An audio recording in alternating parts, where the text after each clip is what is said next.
Welcome back, everyone, to week 5 of Heavy League. Once again, I'm Camcom, joined by DJ tonight here on the desk. Death Cards taking blue side game 1, AOE Unleashed taking red side game 1. We didn't talk a whole lot about picks during the pre-show. Are there any specific picks that you're expecting here tonight, DJ?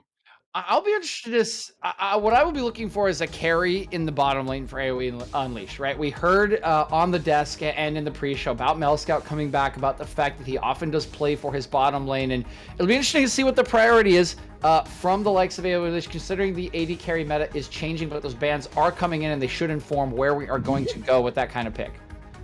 Yeah, already 280 carry bans. We were talking about it, right? You got PaxX down in the bot lane. If you're not sending 3 bans, if you're not sending 5 bans, if you're not sending 5 bans plus the 5 bans might be carry, a little much, much, Cam. This isn't. No, man. This isn't EU Masters when they're playing against Attila. I don't know if anyone saw that, but Attila did get 5 bans against him in an EU Masters game. I don't think we're quite there, but definitely worth some bans, that's for sure. Yeah, and it is also nice to see that Xin Zhao banned away once again. Still a very strong power pick in the jungle. Doesn't matter really where the jungle meta is anymore. Xin Zhao is just always going to be strong, especially around these Worlds patches, right? Where you gotta get those strong champions in for Worlds as Talon jungle. I'm assuming it's Talon jungle. Is Talon jungle not something I don't think we've gotten to see yet?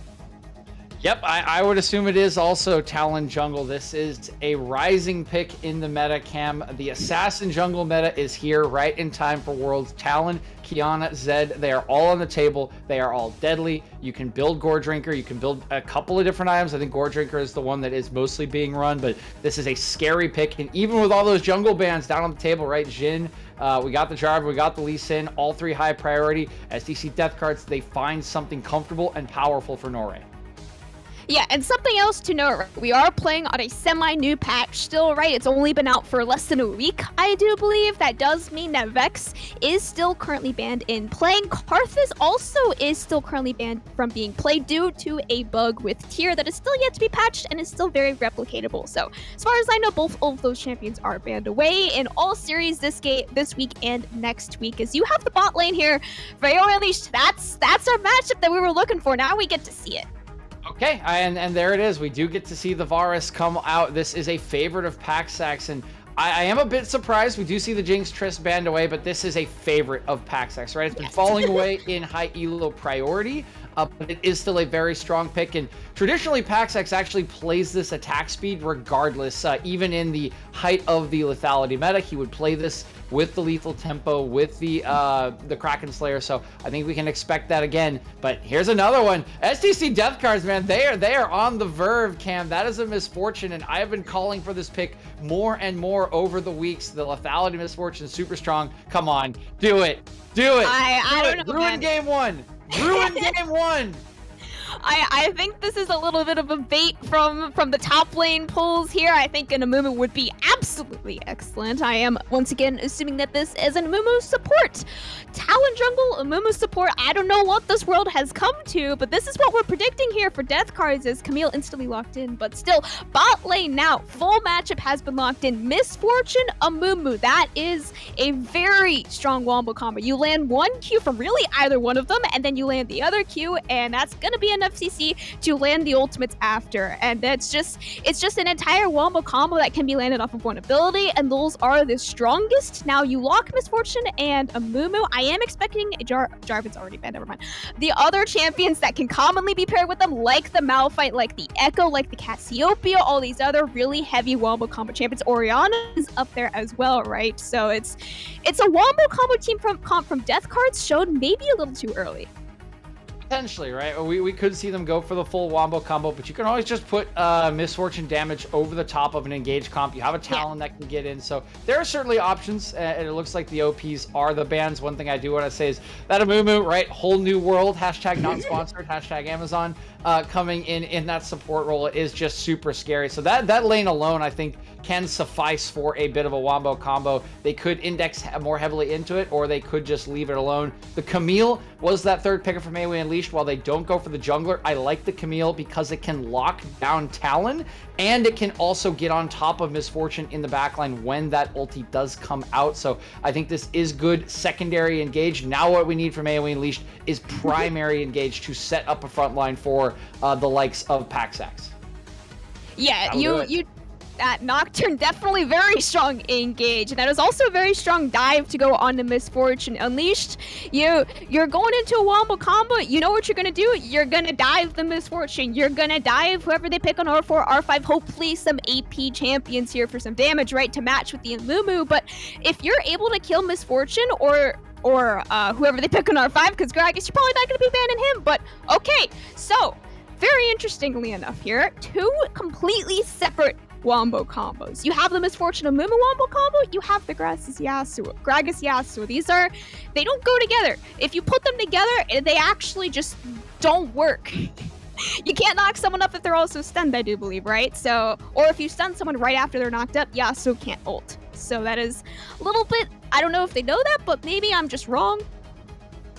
So I think what they are thinking, right, is that kind of double wombo combo. Again, these lanes can sort of exist on their own, Cam, and you can just play around either of those conditions. But even if you do get the knock up on the Yasuo, I do believe Fortune ulti should apply the damage to the zone. So yeah, you should no be fine with that combo, right? Yeah, you wouldn't need you would hopefully not even need the Amumu ult. You could just hold it until they come down and then immediately ult after. And I'm sure we have enough comms for the SDC death card that they'll be able to figure that one out, layer the CC appropriately. But a wombo, it certainly is. The response from AOE Unleashed is a good one. You mentioned, Cam, already two champions that can dive in, right, get on top of the enemy, and Lissandra will be the third. So that is three members that can disrupt the combinations that SDC death cards want to bring out.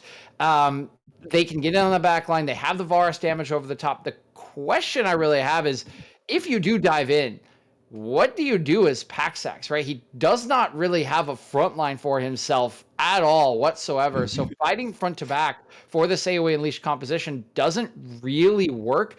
I would almost, if I was Paxax, go lethality in this game, because how are you going to auto attack the enemy team, right? They'll get on top of you, but no one will peel you. That's for sure. The only thing you're going to get is probably a Camille ulti and a Lissandra ulti as a zone control. But I don't know if that's the way you want to play. We'll see if Unleashed do that, but this feels very responsive to me from them. Is it a good response? Yes, but it feels defensive. Yeah, I mean, Paxax, right? You don't really have to draft specifically to protect him. He can, I would say, definitely find win conditions, find some gold for himself without having to be particularly protected. Yes, if you get a Cask and a Yasuo on top of him, he is going to be popped, but then you're missing those two ults for the other four members on the team, which, by the way, they all do really strong damage, minus, of course, the Thresh, and he's just there to be the little semi-tank. He can get people in, and then he can hopefully pull Paxax out with the lantern, right? So it's a little tiny bit of utility just to make him survive for maybe a couple more autos to try and live. But then again, it's AD carry, not meta. It is AD carry death meta, especially in this game where you get hit by one ability, Misfortune or Varus in this game. You get hit by one ability, immediately going to be followed up by just this hailstorm. Yeah, it will be followed up very, very quickly. And I think that does really set out the conditions that we're looking for from these teams. SDC death cards, theirs is pretty obvious, Cav, right? This one is, it's objective setup and it's flash timers. That is literally the only two things you really need to focus on if you are SDC death cards, because everything is just about hitting your combo. And whether you've played League of Legends, whether you've played Legends of Runeterra, Hearthstone, when you play a combination style deck composition, it's all about the timing and having the resources. So it will be about playing off of Vision for Heacher. It will be about playing off of Vision for Pierce Blade in that setup, making sure that flash timers are in your favor or at least even, and then executing on your combo around an objective in a 5v5. For AOE Unleashed, it is going to be all about picks. You do not want to be in a 5v5. You do not want to be caught and be forced to respond by using your ultimates in a defensive fashion to create a zone. That's not what you want to be doing. You want to be proactively looking for a member likely Nore, who will be wandering around in the jungle. Lock them up with Lissandra, with Camille, with Nocturne. They can easily go in, they can easily kill someone, and then you can walk over to the objective with one part of the Wombo or one member light on SDC death cards and try to win the fight that way. But a 5v5 is not what you want if you are Unleashed. Yeah, absolutely not. And with that, we will be going to a short break here, going right into Spectator Delay now, right before your game 1 of the night here tonight. Once again, Finnick and Axeman87 will be joining you on the Rift. Don't go anywhere, we'll be right back with your game 1.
Ladies and gentlemen, boys and girls, NBs of all ages, welcome back to the Excellency Heavy League of Legends matchup between SDC Death Cards and AOE Unleashed. My name is Fennec, joined on the desk today, as always, by the lovely Axeman on the blue side. SDC Death Cards are at the helm with Teacher in the top lane, Nori in the jungle, Nico Soccer 11 in the mid lane, Habibi Poppy in AD carry, and Pierce Blade in support. And on the red side, it's AOE Unleashed, right? Mr. Ravencat top, Mel Scout in the jungle, Random Capitals mid. AOE Paxax and Orange Meatball down the bot side. Oh, here's the invade. Oh! Yeah, Nice. flash for flash. It's a good setup on the 5 points. Paxax able to make his way out. Something to note in runes, we mentioned it before, or it was mentioned before during the draft. Paxax going for the lethal tempo. This is a Paxax special. He does not build lethality Varus. He only goes the on-hit build. Meanwhile, speaking of lethality, Habibi Poppy has taken the Arcane Comet, so this is lethality Misfortune, and he's already started with the longsword. This is going to be an early Dirk. It's rare that one build on Varus is actually like completely unplayable. Most of the time, either is good. There's just one that's obviously better. So it's not bad that he builds on hit here. You could definitely argue that it's suboptimal, but I would say it's pretty good, especially into attack support, right? You're going to be shredding this guy from level 1, and that's difficult to deal with if you're Pierce Blade. So Random Capitals having a nice lane so far. Not good for the melee champion. Yeah, it's Lissandra and Yasuo. One of the classical counters to Yasuo, of course, is this Lissandra pickup. Going for the Electrocute, so a little bit more aggressive than perhaps the Grasp of the Undying could be. That's still an option on Lissandra, even though it's a little bit less popular at the moment. Bot side, though, it looks like the level 2 will go an advantage of SDC Death Cards, so AOE Unleashed playing back there with Paxax and Orange Meatball. Amumu is one of the better champions in the game right now, at least on this patch anyway. Finnick, he's very strong. I don't know what they were thinking about that double bandage toss change, but it really grinds my gears. Mr. Ravencat, nice trade topside. Heacher finding out why Gragas isn't a very good top laner. Yeah, and we were mentioning before the game, what is Heacher actually going to do in terms of build path with this Gragas? He's the only source of magic damage on his team other than this Mumu, who will go full tank. So I think based on the runes, we are going to see a full AP Gragas here. Most likely that rocket belt. So take a look at that. Zonia's timing going to be imperative on pretty much all the magic damage dealers here, though. With it being a core item on the Lissandra. Meanwhile, she goes the wrong way with the Glacial Path and decides to go away from Menace Pierce Blade, and Habibi Poppy are up here. They get the bandage toss. Here comes Melscat. Random Capital splashes away. Nico Soccer down to 100 health. They get another bandage toss, and Random Capitals goes down. First blood to Habibi Poppy on the Misfortune. Like, who at Riot saw that and was like, this is balanced. He just hits with the 2 bandage tosses, right? Of course, why wouldn't he? Just wild, man. What a crazy roam from Habibi and Pierce Blade. Random Capital. He teleports back in, almost loses life again. You got to be careful with those, Finnick. Yeah, Ravencat and Heacher, meanwhile, on top lane, showing why Camille has so much laning prowess, despite being a late game scaling top laner, not someone who we would consider 100% strong side, but has strong matchups, right? Currently 10 CS up on Heacher, and taking the cheater recall here as the wave was pushed, and no body slam can stop that. Guy throws a body slam and a barrel at it, try to stop the back. Mr. Ravencat is just, you know, just stoic, straight face. No, that's not gonna hit me. Get the back off. That's wild. No way that should happen. I mean, you talk about you should have hit that skill shot, but you also waste a lot of mana throwing 2 abilities at something to try to stop it back and then not stopping it. That's not great. Down bot side, things getting a little bit better here for Paxax and Orange Meatball as they get more agency, more of their abilities under their wings. Everybody at level 3 down there now. Maybe Poppy and Pierce Blade actually up to level 4. Yeah, Heacher's got no mana, man. There's no way you could stay in this lane, right? He's playing aggressively because he has his jungler here, so he will be okay for the time being. We talked about win conditions a little bit, or DJ and Cam talked about win conditions a little bit during the draft here, and it's worth, you know, remembering, right? The reason that SDC has picked this draft is because they have 2 wombo combos, right? So even if the Gragas doesn't do terribly well in lane, hold that thought for a second though. BB Poppy got got on bot side by Pierce Blade. Mel Scout gets the kill. That is aggressive from this AOE Unleashed jungler. He will go down finally, Teacher and Pierce Blade, as Mr. Ravencat has TP'd over as well. It's a 1-for-1, but ADC for jungler. And, you know, Paxax was mentioning during the pre-show, Mel Scout's gonna die, right? He is going to be the sacrifice for the team, but when Mel Scout dies like that, it leaves the objectives open for SDC death cards, and they will take this early dragon. For sure, it's a tough deal being primary engaged on Nocturne because you're not the tankiest champion. You're really relying on your spell shield to keep you alive in these fights, and those only count for so much as you start looking forward further into the fights. But yeah, here in these fights, probably shouldn't be going down critically as well. Heater gets the assist, is able to take that back up to the top side. Mr. Ravencat teleports and gets nothing. So, you know, essentially just leaving the lane for no reason there for a little bit. So Heater kind of clawing their way back in. Oh man, he's going to lose a lot of these minions. That is. Oh, I mean, he is Gragas. Bad. He has decent wave clear, right? He is objectively designed to be a jungler, so he'll get at least some of this with some of those low minions. Random Capitals, though, right, has fallen behind in CS over on this Yasuo mid lane just due to that early death. And in fact, he goes back in, gets rooted up though by the E. Here comes Pierce Blade Nore once again. Random Capitals does not have the Entomb ready and goes down, but it will be traded on to Nico Soccer as the Talon Posse ultimate, trying to find his way into Orange Meatball, but he will be exhausted up, and Mel Scout able to chase him away. Pierce Blade though, bandage toss over the wall, gets Mel Scout down to half health. Orange Meatball here smites the buff for health. Here comes Nore. They get the death sentence though, and that is a dead Amumu. Nore has to wall over and makes it just barely as the Camille makes her way over. Mel Scout, yeah, smite the blue buff for health. Get out of that one. I thought it was gonna kill him. I thought it might have killed him. I think if it did attack him, it probably would have killed him there. But Heater's 2 levels up on Mr. Ravencat. What's going on, Finnick? What's happening?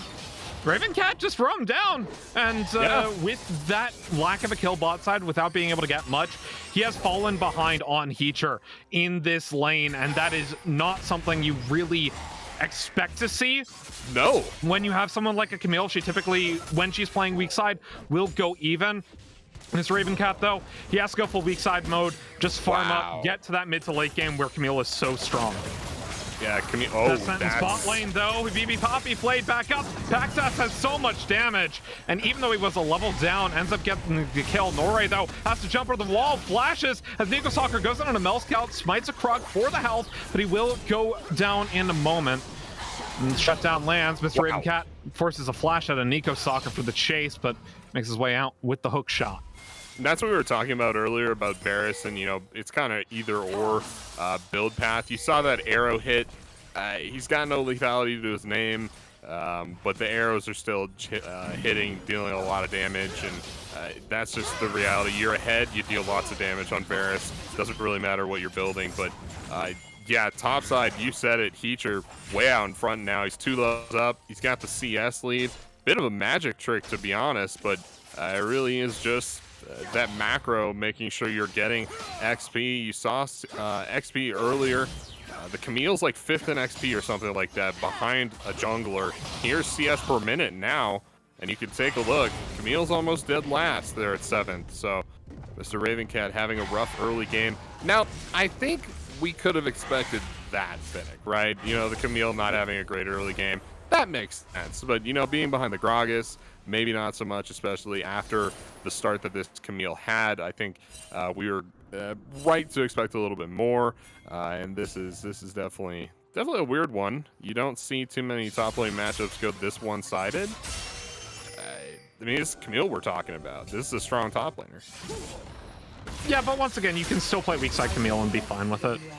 It's kind of like Gnar in that respect, where you pick the pick and you can lanes with it, but you're okay playing weak side because you have so much utility in a team fight, or as a split pusher, right? Unlike Gnar, though, Camille does scale very well into the late game, and she dodges out that explosive cast beautifully for Mr. Ravencat. So Heater ultimate down. That's probably the best part, Finnick, is that it doesn't look like he's just playing Gragas very well. I mean, I don't want to flame the guy, but it seems like he's making a lot of mistakes here, but just continuously coming out on top regardless. And I think that's my favorite part. It's kind of like the bumbling Gragas just kind of stumbling their way in victory. Pierce Blade! Beautiful toss. On Orange Meatball, pops the box, and Pierce Blade gets out. I was just barely getting that. Nocturne ulting topside, Paranoia plus Hextech ultimatum, and goodbye Gragas. Ravencat picks up the kill credit. Yeah, that'll do it. Random Capitals escaping nicely there. So that was the blast cone from Orange Meatball over the little corner of that wall that dragged the bandage toss over. No blast cone there. I think Orange Meatball goes down. I think down at the damage. Okay. Paxax gets away, but they have the TP channeled from Random Capitals. So a bit of a wasted TP, but the Yasuo was roaming down as well, so he won't miss too much off of that. Yeah, this is the second time now that we've seen this from AOE, is just a blown teleport, and they lose that advantage as Heaters comes up here in just a little bit. Oh, here we go, Random Capitals. Ult and the cleanse used on the Nico Soccer. Millscout is around, but the dragon has gone down, and that's 2 early Drakes over to SDC death cards. Cloud Soul this game, extremely good on Millscout if he can grab that, but the early objective control has not gone their way, as you're playing on hit Varus, you're not going to have wave pressure on this Misfortune. Yeah, not really, right? You may that was interesting. The lantern back up. You may have a little bit more pressure now that they've seen Millscout with it. What was that damage, Finnick? I keep getting distracted by Heater just chunking Mr. Ravencat. Millscout, drop that gank up topside, right? You have to be expecting him down bot now if you're Habibi and Pierce Blade. So they're pushing up here, but they're doing so kind of hesitantly a little bit. They know they have their jungler, but you have to know Millscout's here too. Norway pops the ultimate. Orange Meatball goes down low with the Wombo combo, but they still get the Amumu. It's a trade of supports as Millscout tries to find Nico Soccer and Norway. This Ravencat topside though, hook shots as the Paranoia goes, and they find the Oswo wind walls, but he still gets feared up, and Paxax picks up the kills. Random Capitals comes over the wall. Flash E can't find Norway as he barely escapes, but it's still 2-4-1 in favor of AOE Unleashed. In the bot lane, we are even in gold at the 13-minute mark.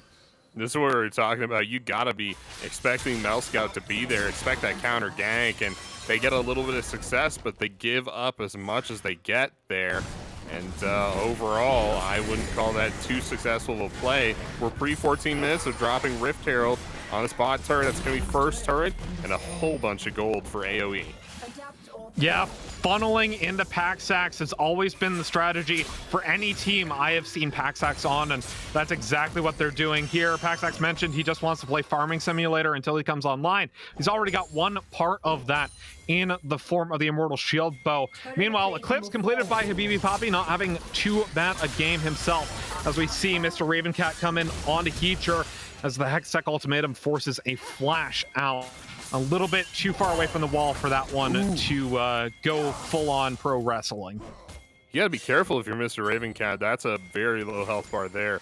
You got an enemy Talon for a jungler on the opposite team there. You want to get out of this lane as soon as possible. He's going to take the reset. Random Capitals, it seems to be a theme from AOE and the solo laners. It's just a lot of wasted time. I'll go ahead and say you're walking up through these lanes, you're dropping the teleports. Here's that replay on. Oh, I think we lost the replay. Never mind that. Millscout plays topside with the Paranoia. It's another kill. This one over to Millscout. He's 3-2-3, and He's behind in farm to Nore, but he's getting kills for that. As Melscout is 1v1ing Nore in the meantime. They get Talon ultimate, they get the MF with the bullet time, but they come back in with the stun. Whoa. As Amumu gets the 2-man curse to the Sad Mummy. They traded around 2 for 2, but Paxax is here. He gets the snipe on a BB Poppy into the guarding, and that is a dead Pierce Blade. 4-4-2 across the map there. You'll love to see it. Pierce Blade just so strong with the Amumu there, but does end up going down at the end of the day. Another solid play from AOE. Drags up in a minute 30, so both teams will be starting to posture for the objective. We've seen a lot of action up in the top side of the map over the last several minutes, and should see that start to come to a close as those Rift Heralds aren't spawning up anymore. Just gonna play around bot side here. Camille already down there. Here's the replay for you from the bot lane. We can't actually see the replay right now, so yeah, not looking like the replay is showing, but we can't see it. Apologies for that. There's been a slight bug with OBS that has created an interesting situation for our producer, so apologies for that one, guys. It is not his fault. It is, in fact, OBS being a little bit weird at the moment. Nore finds Ravencat. As Ravencat flashes over, gets the W into the Hextech Ultimatum. Paranoia gets out of it, though, with the use of the Talon Ultimate as Paxax comes over the wall. He gets Nore with a snipe, but Nore goes over. He will get out just fine. Good stuff there. I'm not sure if our live feed is minimized on stream or if that's just the feed. Okay, cool. So we got the game back there. No, everything is fine. Because AOE are winning this game, Finnick, and I bet a lot of points on them. So I'm doing just fine now. Dragon up, AOE, perhaps taking their first dragon of this game, breaking up the dragon supremacy established by Nore early in this game with that Talon early game supremacy. Orange Meatball, what are you doing? He drops the box of Random Capitals here with Mr. Ravencat. They have a lot of damage as the Talon pops the ultimate into the last breath of the Yasuo. They grab 2, but the bullet time is a swing and a miss, and the health bars are low. Random Capitals, very low, does not have the Entomb, and he will go down to Heacher. Double kill for the top laner as the Amumu gets a curse from the Sad Mummy onto Paxax. That is win condition over. Wow. And 4-4-0 for SDC Death Cards. Incredible AOE, just one bad fight. Orange Meatball out of position there. I think maybe a little bit too much belief in the box. If the box was a really strong AOE teamfight ultimate, that might have been a good maneuver, but the box doesn't do anything, Finnick. I don't know if you knew that. It's just kind of a flashy thing Thresh does sometimes. And yeah, Orange Meatball finds out the hard way. Not really worth your time in position. Blade, Nore looking for the last Rift Herald. Getting that just before it despawns here as we approach 18 minutes. Gonna be able to drop that on a tier 2 turret if they want to. Here's the gold differential for you. That was quite the play, Finnick. Indeed it was. It took an AOE lead and turned it into an SDC lead. Still about 2,000 gold as we hit the 18-minute mark. Mythics completed on 6 out of 10 players, with the Everfrost for Heater in the top lane. One of the options for the AP Gragas in addition to the Rocket Belt, so going a little bit more utility focused there. Mr. Ravencat with the Divine Sunderer, Gore Drinker on Melscout. That is a breakpoint for him. And interestingly, it's the almost Ghostblade for Nore instead of a completed Mythic. I've heard from DJ that it's actually Gore Drinker is the item you typically go for on the Talon, so it's interesting that he opted for that Ghostblade. Definitely, yeah, he goes for the Ghostblade second here after the Iron Spike whip. I think just looking for another active, looking for a little bit more agency, getting around the map. Melscout, though, Paranoia top side, gets the feed. He is rooted up alongside Random Capitals as Talon comes over the wall with a BB Poppy. And Random Capitals flashes away. A BB Poppy gets some damage in with the bullet time. Wow. Heater dives, and he gets the kill as they find a Gragas ultimate onto 2, but the curse of the Sad Mummy is a swing and a miss. Rift Herald used top side as Ravencat 1v1 with Nico Soccer caught up by the last Whisper. And unfortunately, that last breath was not enough to get the kill. 1-4-0 thus far, but the Rift Herald has been dropped. Ravencat and Nico Soccer duking it out. Nico Soccer looks for the dive on Ravencat. Gets the shield, though, from the Camille passive, and he will stay alive as the T2 tower falls top. Yeah, not going to get that last crash off, and smart here by SDC Death Cards to drop that Rift Herald in the top lane, where that outer turret is still up. You drop it on the second tier turret, Fennec, and you risk it taking the inhib pre-20 minutes. Not good. Don't want to do that.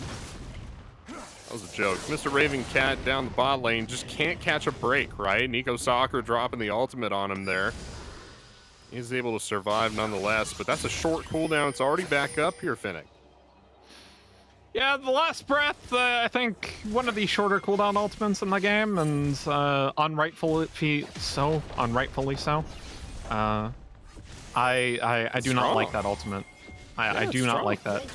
Ravencat coming in with a hook shot, gets a stun as Melscout comes in, but the cleanse has already been used. Nico Soccer dives back in on a Melscout as the Camille gets the Hextech ultimatum. The Gragas is here, but they still get the kill onto the enemy mid laner as Random Capitals is down. Tries to find Heater, who goes golden as Nori pops the ultimate, picks it up on a Melscout, and Mr. Ravencat trying to dodge out of the way, but cannot heal enough. Holy cow. And it's 2-4-1 in favor of SDC Death Cards. That was wild, Fennec. Heater dropping the damage, making sure he has the survivability going. Zanios was a nice purchase here for this champion. The damage output was nuts. The ultimate coming through there, allowing Nico Soccer to get the last breath off. Even more damage layered on top. Nico Soccer goes down, but overall, a positive fight there for SDC Death Cards. Here's individual gold for you. BB Poppy still on top, but it's the Death Cards. Really, yeah, they make up 3 of the top 4 there. So it's just Paxax from AOE who's still holding on.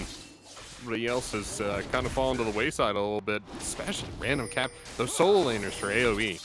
Talked about this all game long, just not pathing efficiently, not making efficient macro decisions. It's led to this at the bottom of the table for individual gold. And something that I kind of didn't mention during pre-show, but I probably should have, is that AOE Unleashed are a single threat team, which is unfortunate. Because when you have a single threat team and your single threat is even with one of multiple threats from the enemy team, it doesn't feel like you actually have much agency going into team fights or going into objectives, right? SDC Death Cards, as I mentioned, their KDAs have been astounding across all, and they always have this mid jungle or bot lane identity that they can play around. This time it's VV Poppy on the Misfortune. I said this was a matchup to look out for tonight, despite fumbling on the name of the SDC AD carry. But we're seeing right now 3 items on Habibi Poppy to 2 items on Paxax. This is very good play from the Lethality Misfortune. Will fall off late game though, but AOE Unleashed have to get to that point. Falling off late game also just has the Comet too, right? Which is, you get mileage out of it in lane for a little bit extra poke damage, but once you start getting into these later game team fights, the skirmishes, doesn't really do much for you, where some other Keystone might have. Heater over the wall with the barrel and the Everfrost. Ravencat looks for a little more, but he's 2 levels down on this Gragas. Mechanics. Ravencat needs to get back into this game, but he's fallen behind so far. Instead of like a 25 to 30 minute Camille win condition, you're looking at like 30 to 35 right now. Oh, yeah. And that might not be achievable considering the tempo that SDC Death Cards is putting down on the map. They're taking the Baron right now. Random Capitals and Paxax are around.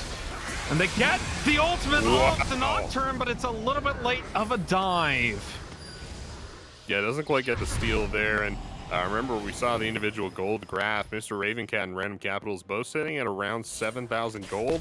That's just like not even 2 items, right? And you can see that in their inventory. So yeah, no, those late game win conditions from the solo laners not coming through anytime soon. And in situations with these team fights, very difficult for Paxax to carry this team.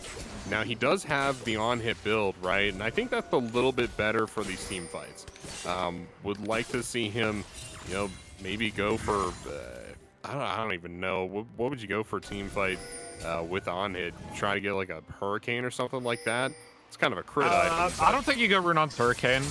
Generally speaking, what you're looking for in the on-hit Varus build is as much attack speed as possible. This is very similar to actually the on-hit Ashe build that's currently extremely popular with the Immortal Shield Bow, Wit's End. Most likely you're going to see a Gwynsu's Rage Blade at some point.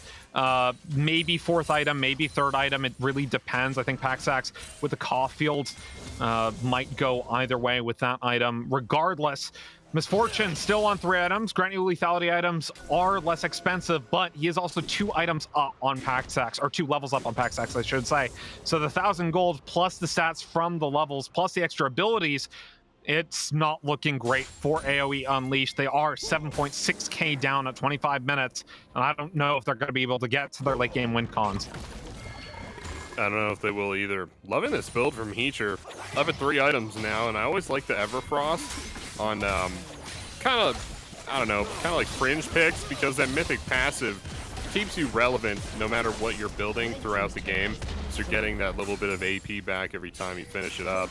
If he had lost lane and had to pivot to full attack or something like that, he'd still be dealing a good amount of damage because of this item. So really like that one. Like how he's been using it just from a mechanical standpoint as an active.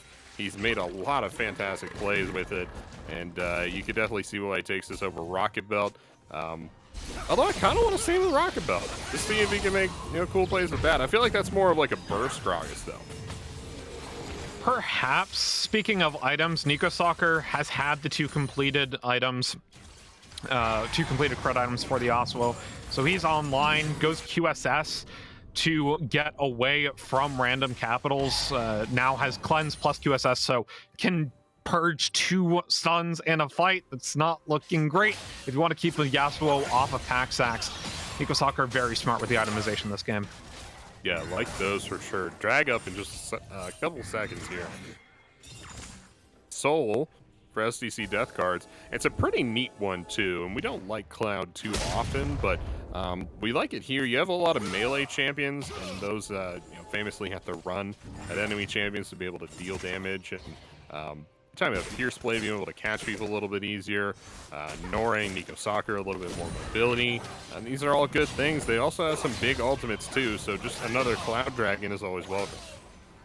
Yeah, the gold lead has ballooned to 9k. Paxax unable to play Farming Simulator the way I think he wanted to this time around. Random Capitals, though, is all right on a Nico Soccer. Yeah. It's A-okay. He does have the 2nd item of the Zardin's Hourglass, but they have given away the Soul. So the next objective to fight for is the Baron, and then after that will be Elder Dragon. We'll see if AOE are able to hold off for then, but right now SDC death cards, they've been in firm control of the tempo of the game for a long time, ever since that 4v0 mid lane, and they are looking to close it out.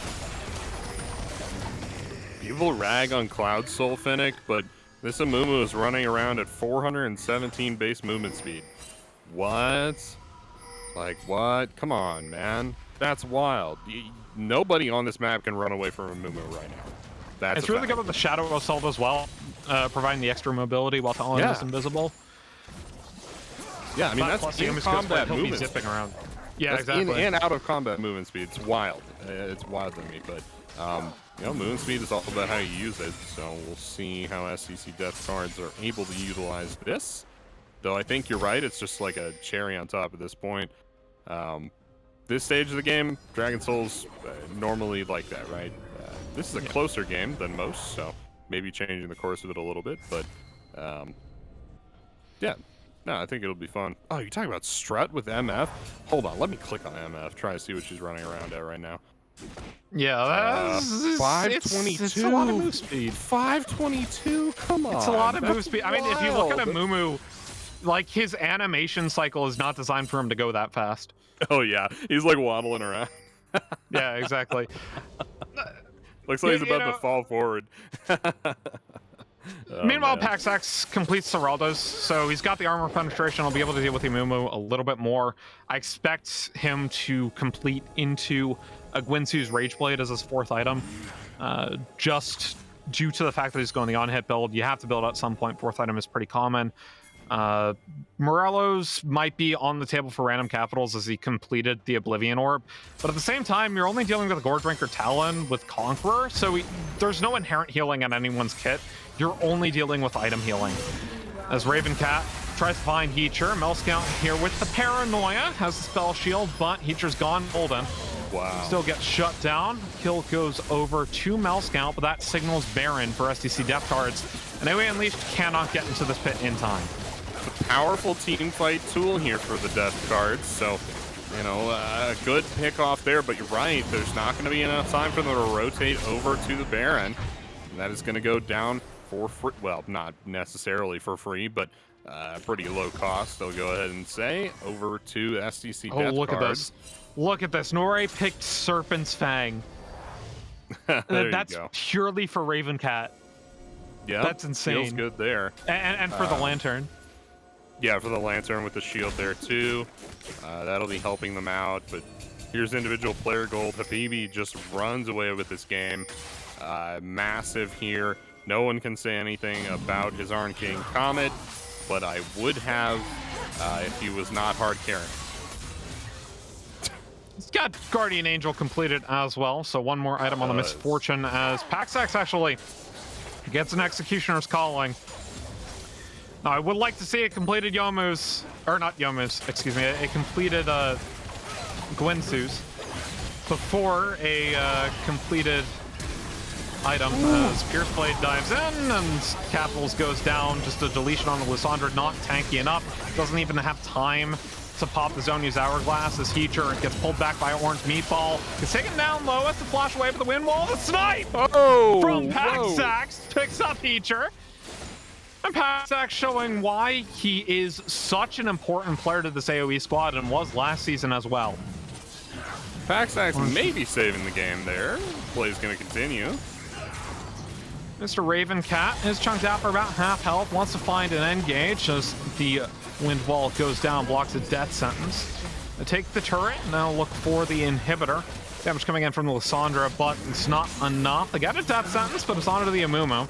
No way to engage on that one as both the top and mid inhibitors are down. Flash not able to complete the death sentence as Melscout nearly gets chunked out for half his health by a single Talon Q. Yeah, just it doesn't take much, not anymore. The damage profile from SDC Death Guards is incredibly bursty. That might be their biggest weakness right now, is that if you're spell shielding a lot of these abilities, a lot of these damage sources, if you're dodging them, there's not a lot of damage left on the death cards. It's just that there's so much right now that they have to dodge. There's so much you have to avoid that it's going to be incredibly difficult to get away from all of it, to spell shield all of it. And I don't know if they can Finnick. They might play around this Elder, but we see AOE taking the resets. Might not have enough time. 40 seconds now. Yeah, I don't know if AOE can even contest this, right? I mean, look at Ravencat. He's 2.5 items at 32.5 minutes. Melscout, 2.5 items at 32, almost 33 minutes. 2.5 items on random capitals. The only person near where they should be right now is Paxax, who built a Mortal Reminder. So the man has 2 items. 2 items that give him Armor Pen. Yep. Never mind, Mortal Reminder no longer. Regardless, Orange Meatball caught up, goes down. Nocturne pops the ultimate, tries to find his way onto the enemy jungler. Finally does. As Nico Soccer is a little bit far forward, has to flash away, but turns back around on a Melscout with the 8 of Curse of the Sad Mummy. Okay. It's 2-4-1 in favor of SDC. Flash, Q, auto, and a bit of a tornado. Mr. Ravencat defensively using the ultimate, but unfortunately for him, it's still 3-4-1, and SDC Death Cards are going to win this game off of this push. A little bit of an aclimactic ending to what started out as a very close game, but that 4-for-0 mid lane really showing how much a little gold lead can snowball in the current meta. SDC Death Cards take game number 1. Man, I might have been wrong about this series, Finnick, and this has been an incredible showing from the SDC Death Cards, making a fantastic argument for why they should be ahead of AOE Unleashed in the standings. And in the power rankings. But man, I'm shocked, to be honest. That was a wild game. Oh, I'm looking at the damage numbers now, and now Yep. I'm even more shocked. What? Come on now. Highest damage in the game was Heater on the Gragas, 19,000 damage. I think what this boils down to, right, is that SDC death cards they had in very easy to execute win condition. Yeah, they had two wombo combos that are kind of antithesis to each other. But they only need to land one in a fight. And the one time they did around that Dragon Pit, they got a 4-for-0 fight with the use of the Curse of the Sad Mummy into the bullet time. And I think there's something to be said about execution. I think there's something to be said about solo lanes able to get leads of their own outside of the laning phase. Even though Lissandra should have won that lane versus Yasuo, it ended up being even. And with that, AOE Unleashed, I think they got to go back to the drawing board. Axeman, what are your thoughts before we send it to a break? I would agree. Big thing that we didn't talk about throughout this game, and that we should definitely look forward to in game 2, Norway, and the focus on objectives. Objective focus was wild for this team. SDC Death Cards dropping one dragon, I believe might have dropped a Rift Herald there too around the bot lane, where that took out the bot turret. But other than that, you look at every single dragon, you get the dragon soul off of that. Looking at objective damage, this guy is making sure he's getting the plating down for his team. Yeah. It's very strong, and he is very valuable to this team. We should definitely look at that more in game 2. We're going to send it to a quick break, but when we return, Cam and DJ will go over that game and get you ready for game number 2. Don't go anywhere. We'll be